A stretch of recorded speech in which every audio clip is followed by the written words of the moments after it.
Hey Jordan, how you doing? I'm doing great. How about you? Good, man. A lot of us learned about you when you were in junior college. Can Yes, you sir. just take us back to your high school days and where you were recruited at all coming out of high school? And Really in high school, I was like a little under recruited. You know what I'm saying? But I took the chance. Like I bet on myself and went JUCO because I knew I was better than what I was. Like in high school, I was like underrated kinda.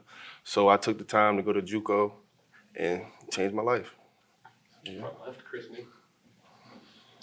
Hey Jordan, during your recruiting process out of JUCO, you committed elsewhere, but still decided to take the visit here. Yeah. What was it about this place that decided for you to take a visit and then ultimately led you here? Really I just didn't want to make it one sided. You know what I'm saying? I wanted to see what both schools had to offer, and I came here. I loved it. The culture is great, and I want to be a part of the standard. Brendan. Going back to your high school days, I guess I think you were pretty productive in high school. Yeah. How did 6'7"? How did you manage, I guess, to not be recruited? Why do you think people overlooked you? I guess. Really, I would say just like the place I was in, like we were like a small 2A football school, but I mean, we won 2 state championships, but it's just like Virginia, like it's just like a more Virginia schools, like you really got to be like real good for like out of state schools to come, you know what I'm saying? We just didn't really have that much exposure where I was from, you know what I'm saying? So it was really, yeah. Jordan. Hey, Jordan, your commitment really picked up when you didn't know who your receiving coach here was going to be. What's the relationship like now with Coach Harris, but also what gave you the confidence to come to Florida State without knowing what your staff would end up looking like? Really, my relationship with Coach Harris is very good. Like, you know what I'm saying? We still learning each other. Like, he's a new coach. You know what I'm saying? But really, just I believe in Norvell. I believe what he has going on here. Like, it's Florida State. He knows what he's doing. He's been here for a long time. So yeah. Matt on your right. What was your reaction to the JUCO ruling? Now having 4 years of eligibility in college, like you're basically a freshman now Yeah. instead. What was your reaction to that, and what does that mean to you to now be able to play 4 years at the FBS level? It meant a lot, to be honest, because like, JUCO is two different. It's like NJCCA and it's not NCAA. So I feel like it's great. Like, give us more time to develop more. Because I mean, in JUCO you get developed, but you don't really get like true developing as you would at this type of level. So I believe I liked it. Yeah. Ira. I don't know how many receiver rooms have this many tall dudes in it. Like, what's it like, getting to know these other guys that you guys have in that room, and how excited are you to play with this receiver corps? It's great.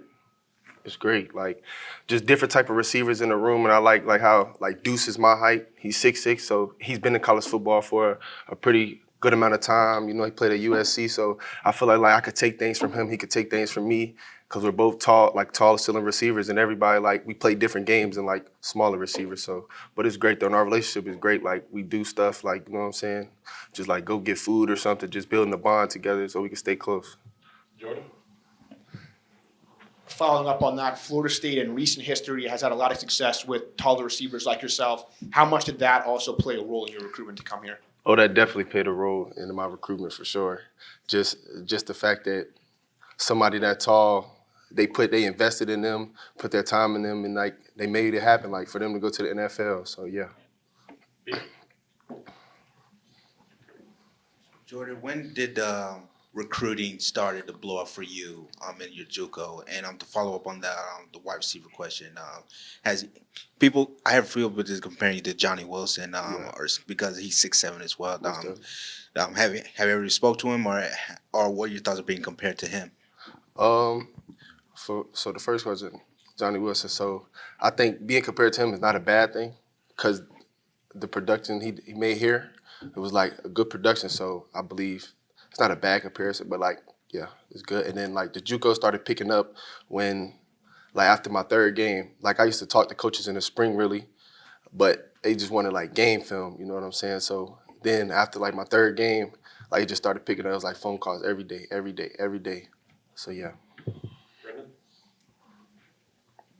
In JUCO, you mentioned it was your third game that you started, and that was in your second year of junior college. Yes, sir. First year, did you not have a lot of opportunities? Yeah, I didn't really have a lot of opportunities. And so I wanted to ask you about your game, your style of play. I guess what's the thing you think you do best as a wide receiver? Thing that might surprise people, and then third, like I guess the thing that you want to work on, get better Yeah, at? most definitely. But for one, my game is like high ceiling, go up and get the ball, athletic. Thing that might surprise people is I'm fast. And like things I need to work on, more like break it down to my routes, really. Just like because I got a high ceiling, I need to get lower than what I'm supposed to, but that just come with time. So yeah. Last one, back right. You talk about betting on yourself. What was the sort of conversation I guess you had with yourself, the people around you, to go all the way down to Summit, Mississippi? And what did you want to get out of that experience, and how are you able to get what you wanted out of that experience? Really just going down there, locking in, making a sacrifice away from my family.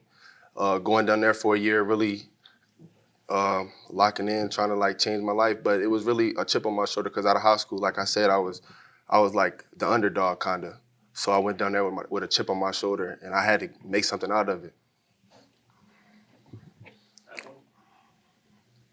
To make that level of sacrifice and for it to not come instantly, what did you maybe learn about yourself going from year 1 to year 2 that's made you who you are now?